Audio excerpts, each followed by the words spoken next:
An old man sat quietly on a park bench, his wrinkled hands trembling slightly as he shared crumbs of his sandwich with a stray German shepherd. Every day, the same spot, the same dog, the same silent understanding between two lonely souls who had no one else. For months, they kept each other company, until one day, the dog didn't show up. Days passed. The man's eyes searched the empty park, heart heavy with worry. But when the dog finally returned, he carried something in his mouth, something that made the old man drop to his knees, tears streaming down his face. What the dog brought that day changed everything. The park was almost empty that autumn morning. Golden leaves drifted across the worn path where Henry, an old man with silver hair and a wooden cane, slowly made his way to his favorite bench. Every day, at the same hour, he came here, not because anyone waited for him, but because this was where silence felt less heavy. The world had moved on without him. His wife was gone, his children lived far away, and most of his friends were names on gravestones. Henry opened his lunchbox, a simple sandwich, an apple, and a thermos of tea. That's when he noticed a shadow moving near the trees. A German shepherd stood watching him from a distance, ribs faintly visible, eyes cautious yet gentle. Henry smiled softly. "You hungry, boy?" he asked, tossing a small piece of bread. The dog hesitated, then crept forward and took it, tail wagging faintly. For the first time in years, Henry chuckled. "Guess it's just you and me, huh?" he whispered. The dog sat down beside him, close enough to feel safe, but far enough to stay free. Neither spoke, but both knew, in their own quiet way, that something had begun. Days turned into weeks, and the German shepherd became part of Henry's mornings. Every sunrise, before the city stirred awake, the old man would shuffle to the park bench with an extra sandwich wrapped neatly in foil. Without fail, the dog would appear from the line of trees, trotting toward him with that familiar mix of pride and gratitude in his eyes. Henry named him Shadow, because wherever he went, the dog seemed to follow, not too close, not too far, but always there. They didn't need words. Henry would talk softly as he shared bits of food, his voice carrying stories from long ago, of a wife who loved gardens, of children who once laughed in this same park. Shadow would listen, ears twitching, as if he understood every word. On rainy mornings, Henry brought an umbrella big enough for two. When the winter breeze turned sharp, he carried an old wool blanket so Shadow could curl beside him. The dog's once frail body grew strong again, and the light returned to his eyes. Other park visitors began to notice them, the lonely man and the loyal stray. But to Henry, Shadow wasn't just a dog anymore. He was family. The only friend who never failed to show up. One morning, the park felt different. The air was still, the sky a dull gray, and the familiar sound of paws padding across the gravel never came. Henry sat on the bench, glancing toward the trees where Shadow always appeared. He waited. 10 minutes passed. Then 30. Nothing. He chuckled nervously at first. "You're just running late, boy," he murmured, breaking a piece of sandwich and placing it beside him. But as the hours slipped by, his smile faded. The sandwich grew cold, untouched.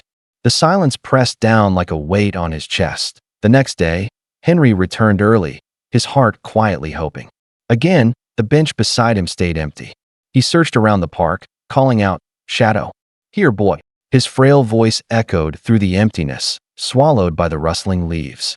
A few passers-by gave him sympathetic looks, but no one knew where the dog had gone. Days turned into a week. Henry kept bringing food, setting it on the same spot, only to watch it go stale. The loneliness he thought he had conquered began to creep back in. Each evening, he walked home slower than before, shoulders heavy, eyes tired. The park that once felt alive now seemed haunted, not by ghosts, but by the absence of a friend who had become his reason to keep going. It was on the 9th morning that Henry finally saw him again. At first, he thought his eyes were playing tricks on him, that familiar silhouette moving through the misty park, tail low but wagging. "Shadow," Henry whispered, voice trembling. The German shepherd stopped a few feet away, his fur damp and matted, eyes shining with exhaustion. And something else. In his mouth, the dog carried something wrapped in cloth. He walked carefully toward Henry and placed it gently at his feet before sitting down, panting softly. Henry stared, confused. "What's this, boy?" he asked, bending down with shaky hands. The cloth was torn but tied with a frayed red ribbon, almost as if it had been buried or hidden somewhere.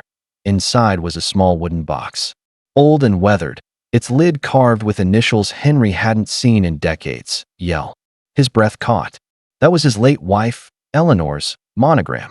The box had been lost years ago during a move. Thought gone forever. Tears welled in Henry's eyes as he traced the carvings with trembling fingers. How did you find this?" he whispered, looking at Shadow in disbelief. The dog only wagged his tail, pressing his head gently against the old man's knee. For the first time in days, Henry smiled.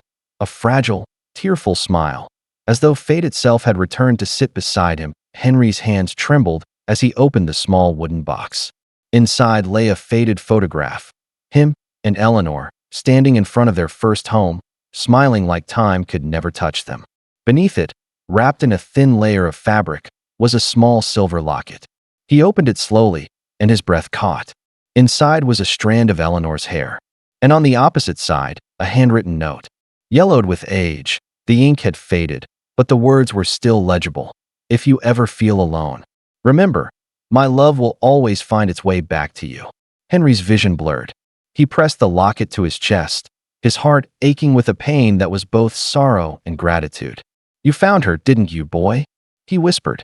Shadow looked up at him, tail thumping gently against the ground. He realized then that the dog hadn't just found an old keepsake.